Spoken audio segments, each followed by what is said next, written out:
Spectacle is just really the opportunity to talk about music and art and film and play some music at a pace that I hope will be interesting to people and they don't often get to do, both the subjects of the shows and for the people watching.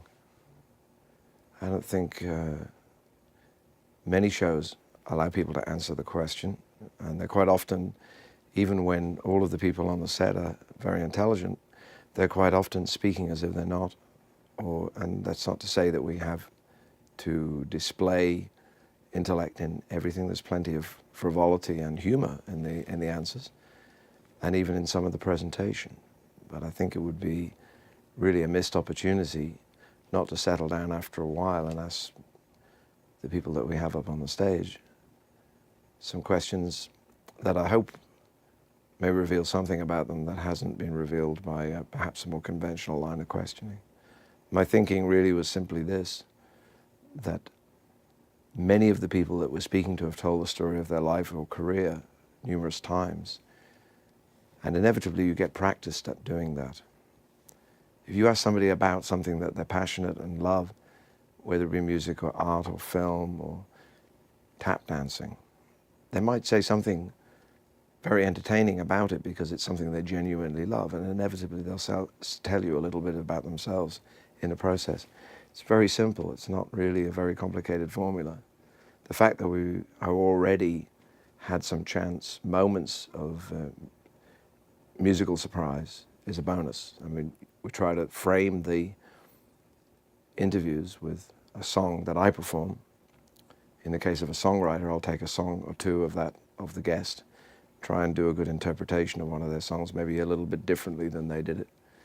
And then if they are willing to do it, we can maybe collaborate at the end, or if they simply want to sing a song themselves, that's great. If they want to pick up an instrument or go to the piano halfway through to illustrate a point, that's great as well. How much fun is this for you? Well, of course, it's new skills. I mean, I've been on television many times. I have read autocue before, or whatever you would call it, teleprompter. But on occasions, I think it's important to maybe allow the audience to know some of the background. A question, like when I was talking to Tony Bennet, we're talking about a number of songwriters whose songs are really well known, but I'm not sure that everybody viewing necessarily knows that much about Johnny Mercer or Jerome Kern. Obviously there are people that know all about them, but somebody watching the show and enjoying it may not really know who I'm talking about or exactly where they came from. So I take a moment or two sometimes to look away from the guests without hopefully seeming too rude, to read something purely historical, biographical. Sometimes it's about the subject themselves. You want to set up a question by saying, well, we're going to talk about this particular record they made or this particular piece of work they were involved in. So it'll change and evolve, and it's different with regard to every guest. Are you learning as well? Of course, of course. I mean, having a marvelous opportunity to play with different musicians at the first shows, we had my rhythm section, Pete Thomas and Davey Farragher, Alan Toussaint playing piano, James Burton playing guitar. That's a pretty good band, you know. And second show with President Clinton, the second show that we taped, James stayed along to play some Elvis Presley songs because obviously the president's a big Elvis Presley fan.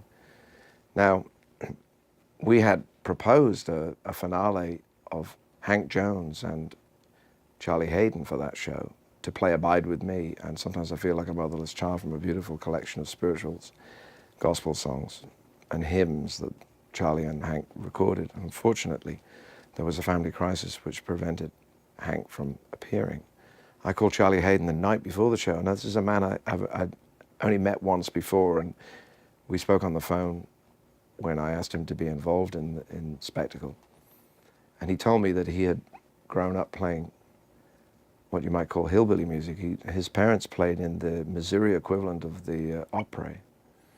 And I joked with him. I said, you know, if we don't find a piano player, it might be you and me playing a Hank Williams song. Well, the next morning he called me and told me that Pat Metheny, and another colleague of his, who obviously a guitar player, was willing to step in at 2 hours' notice and played a beautiful ballad called Is This America, which was an equally appropriate conclusion for the conversation I'd had with the president.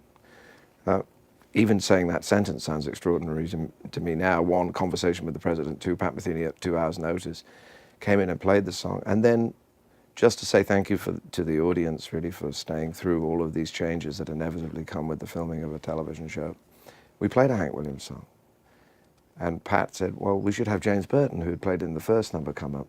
So now you have a band with Charlie Hayden, myself, Pat Metheny playing rhythm guitar, not something you see very often, and James Burton taking the lead on the electric guitar. Well, that's one of several unusual musical moments that we've already had, and hopefully we'll have more. Tony Bennet was gracious enough to come along with a number of songs prepared, and the conversation led very, I think, naturally to a musical illustration. And these were songs that obviously he has such a deep knowledge of the Great American Songbook, he could pick any number of songs. But he sang 3 exquisite performances with piano with Bill Charlap. But he also pulled my wife out of the audience, and it was completely an unexpected moment. I don't know. I mean, we are the parents of 16-month-old twins, so you tend to keep your phone on vibrate when you're out of the house, you know. And she had just got a message about our boys and was busy responding to our nanny to say, I'm glad to hear they're all right, and didn't even hear Tony introduce her. He didn't really introduce her. He was asking me under her breath, do you think she'd come up and play a number? And I said, I don't know, you better ask her. Would you do a song with me?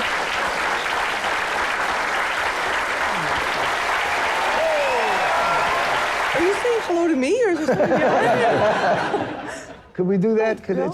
let her? Anything you want. No, she's going to play. I am? Okay. I thought that it was typical of what we're trying to achieve with Spectacle, that the whole room just stopped and everybody was aware that Tony was looking at her except her. And when she realized, of course, she came up on the stage and they did a knockout version, I've Got a World on a String, and that, because they played together before, of course. And for me, that was a highlight, not just because it was my wife, Diana, playing with Tony Bennet, but because the way it came about and the fact that it clearly proved that it wasn't rehearsed in any way. You can't fake spontaneity, same as the Hank Williams song with Charlie Hayden. So the first few shows, you learn a lot very quickly, and I would say that the show that we shot this evening with Lou Reed, I think was the one that I was most apprehensive about, because I know Lou is very private and quite reticent sometimes in interviews. And he could not have been more generous. He could not have spoken with more soul and more affection about the music that he really loves. He answered questions that were seriously, and he also told some very funny stories about music that he loves, experiences that he's had. It was a budget label. Budget label in those days, you could buy an album 99 cents vinyl, and it was make-believe groups doing 14 surfing songs. Concepts. So-and-so got popular, they had a car song, 3 of us were there, and we would write car songs. Like, I Got a Tiger in My Tank. Of course, we introduced Julian Schnabel onto the set at a certain point because they've made this fantastic collaboration, the film of Lou's record, Berlin. Back up here. Okay. And of course, it would be idiotic not to talk to Julian about work that he has done recently. He's a very renowned painter. We didn't, in fact, end up speaking much about painting, except I asked him one question about images that were in The Diving Bell and the Butterfly. And then it came into my mind that really one of Lou's records, Magic and Loss, which is a record about cancer. There's not many records about cancer and about the loss of 2 friends from cancer. And this memoir that Julian had adapted to make a film about a man, a stroke victim, who has to regain some ability to communicate with the outside world through the blinking of an eye, because his intellect is untouched by the stroke, but he's totally paralyzed. This, in fact, was a piece that he worked on